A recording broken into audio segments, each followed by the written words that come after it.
Hello everyone. In this video, I am discussing the questions of problems 19.1. Fifth question is, find what curve z set conjugate plus 1 plus I into z plus 1 minus I z conjugate equal to 0 represents. So we want to find the curve representing this equation. So let's solve.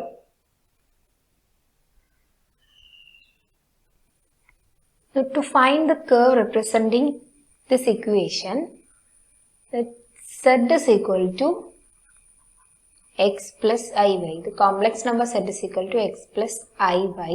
Put z is equal to x plus iy. Then we know that z set conjugate is mod z square. Mod z square is z into z conjugate. That is x plus iy into x minus iy. Mod z, we know that this is square root of x square plus y square. Its square means x square plus y square. That is, if we find z into z conjugate, x plus iy into x minus iy, we get x square plus y square. So this equation becomes x square plus y square plus 1 plus I into x plus iy plus 1 minus I into x minus iy equal to 0. Now let's multiply x square plus y square. 1 plus I into x plus iy is x plus iy plus ix. I into iy means minus y. I square is minus 1 plus x minus iy minus ix minus I square is minus 1, minus minus is plus, so this is minus y equal to 0. So x square plus y square, iy cancelled, ix cancelled.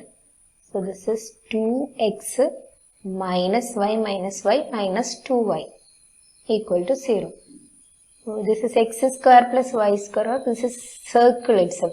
So to find the radius and the center, add x square, this is x square plus 2x. So add plus 1 and minus 1. So that this is cancelled. Next y square minus 2y, add plus 1 to this and minus 1 equal to 0. This is x square plus 2x plus 1. That means x plus 1 whole square. And this is y square minus 2y plus 1. That is y plus 1 whole square. And minus 1 is minus 2. So that is equal to plus 2. So we get x plus 1 whole square plus y plus 1 whole square equal to 2.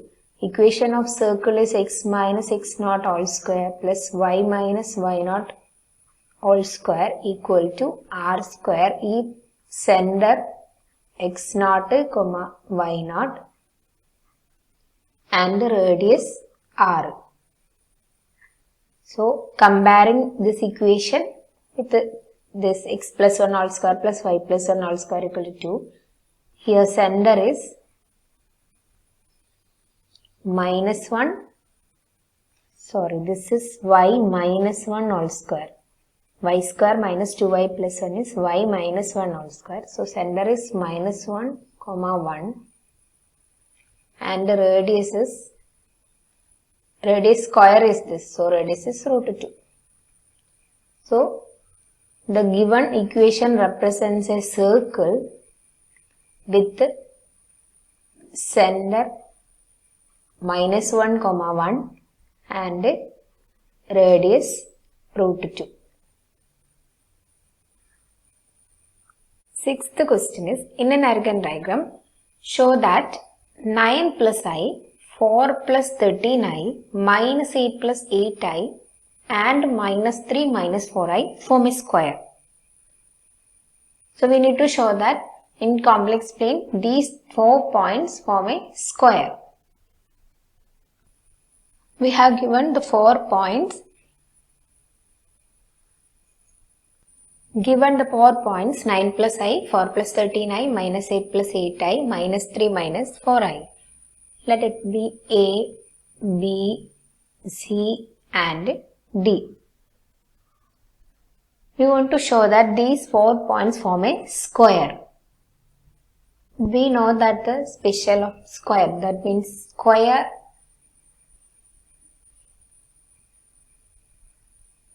is of 4 sides and 4 equal sides.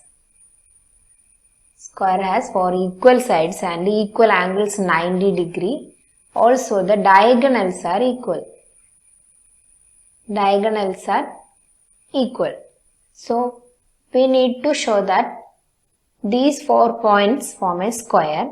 So for that we need to show that if it is A, B, C, D, we show that AB is equal to BC equal to CD equal to AD.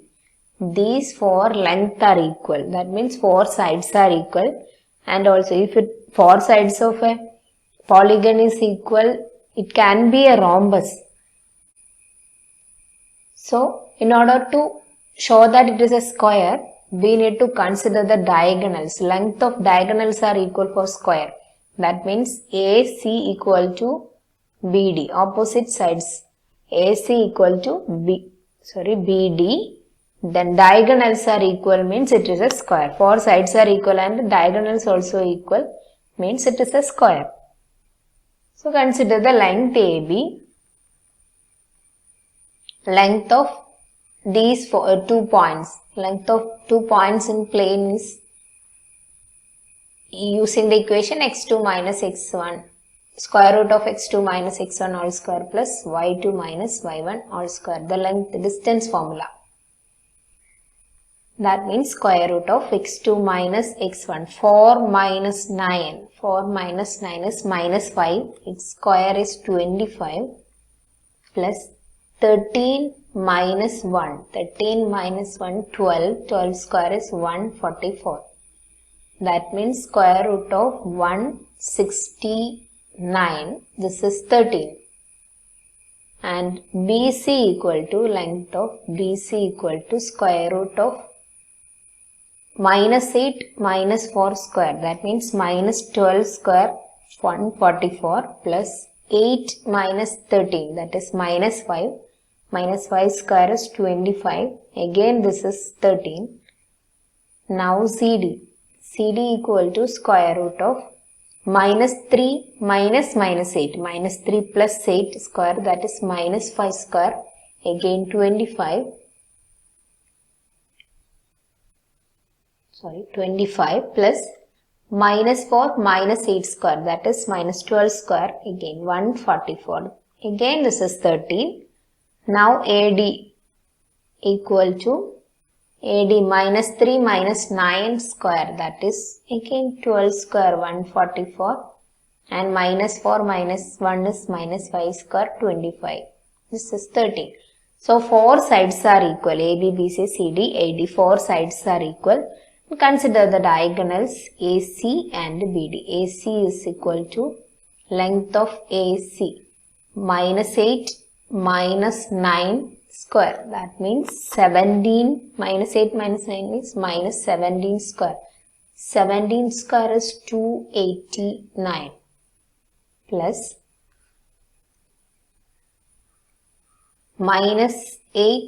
plus 8 minus 1 square. 8 minus 1, 7 square 49. So this is 289 plus 49 is root of 338. This is not a perfect square. This square root of 338 is enough. Now consider BD. BD square root of minus 3 minus 4 square. That is again 7 square 49. And minus 4 minus 13 minus 17 square, that is 289. This is also gives 338. That means AC also equal to BD. That means diagonals are equal. 4 sides are equal and diagonals also equal. Are of equal length. The diagonals also are of equal length. So this form a square. So ABCD is a square. Now question number 7 is, if mod Z1 equal to mod Z2 and amplitude of Z1 plus amplitude of Z2 equal to 0, then show that Z1 and Z2 are complex conjugate. Conjugate complex numbers means Z1 equal to Z2 conjugate. That means one is the conjugate of another. Given modulus of Z1 equal to modulus of Z2. That means modulus of Z1 equal to Z2 if we consider Z1 as Z1 in polar form, Z1 as R1 e raised to I theta 1 and Z2 in polar form R2 e raised to I theta 2. So mod Z1 equal to mod Z2 implies mod Z1 is R1 and modulus of Z2 equal to R2. So R1 is equal to R2. This is given to us. Also, we have given amplitude of Z1 plus amplitude of Z2 equal to 0. That means amplitude of Z1 is theta 1 and Z2 is theta 2. So theta 1 plus theta 2 equal to 0 means theta 1 is equal to minus of theta 2. Now we need to show that one is the conjugate of other. That means Z1 equal to Z2 conjugate. So consider Z1. Z1 equal to R1 e raised to I theta 1. We can write as R1 is equal to R2 and e raised to I theta 1 is equal to minus of theta 2. So in order to consider theta 1, we need to consider theta 2. That is R2 e raised to I minus theta 2. We know that e raised to I theta 1 is, e raised to I theta is cos theta plus I sin theta. So this is cos theta, cos of minus theta 2. Here we have minus theta 2 plus I sin minus theta 2. So this is equal to R2. Cos of minus theta is cos theta itself, cos theta 2. And sin of minus theta is minus sin theta. So minus I sin theta 2. So this is equal to R2 cos theta minus I sin theta 2. What is Z2 conjugate? Z1 is R2 cos theta 2 minus I sin theta 2. Now Z2 conjugate. Z2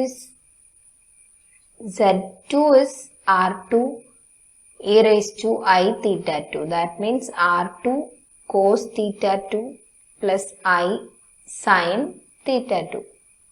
This is our Z2. What is Z2 conjugate?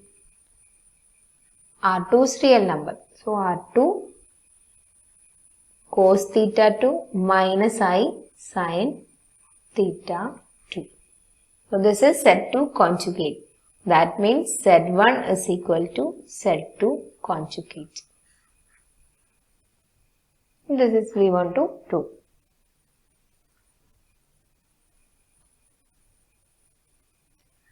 Next I am solving the 12th question. If modulus of z square minus 1 is equal to mod z square plus 1, prove that z lies on the imaginary axis.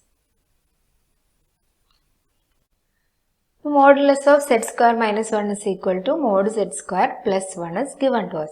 We need to show that z lies on imaginary axis. That means if z is equal to x plus iy, z lies on imaginary axis means only the y part is there. That means x is equal to 0. Then only z lies on imaginary axis. If x is 0, z is complete in the iy. That means all points in this axis, imaginary axis. That means we need to show that x is equal to 0. So this is we want to show.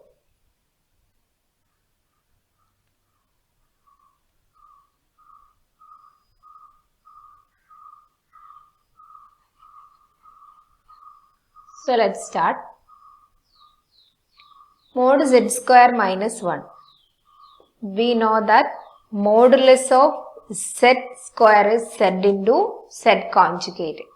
So let's square both sides. This square mod z square plus 1 whole square. So this is z square minus 1 into z square minus 1 conjugate. Modulus of square means z square minus 1 into z square minus 1 conjugate. And this is mod z all square. That means raised to 4 plus 2 into mod z square plus 1 square is 1. So let's multiply. This is mod z square minus 1 all conjugate is z. This is z square minus 1. This is z square minus 1 all conjugate. And this is modulus of z all raised to 4. That means z conjugate all raised to all square. Mod z square is z conjugate. That means z square into z conjugate square plus 2. Mod z square is z into z conjugate plus 1. So we can multiply. This is square. This is conjugate means z square conjugate minus 1 conjugate. This is real number. So z square into z square conjugate minus z square conjugate. Now z square into minus 1 is minus z square and minus 1 is minus 1 plus 1. And here z square conjugate plus 2 z conjugate plus 1. This and this cancel, plus 1 cancel. That means minus z conjugate square minus z square minus of 2 z conjugate equal to 0. That is z conjugate square z square plus 2 z conjugate equal to 0. Z square, z conjugate square, 2 z conjugate. This is clearly z plus z conjugate all square. This is equal to 0 means z plus z conjugate equal to 0. That is z is equal to minus of z conjugate. Z is x plus iy and this is minus of z conjugate is x minus iy. So x plus iy equal to minus x minus plus iy. Iy cancel. X is equal to minus x means x is equal to 0. Or 2x equal to 0 implies x is equal to 0. So x is equal to 0. That means z lies on imaginary axis. If z is equal to minus of z conjugate, you can clearly say that z lies on imaginary axis.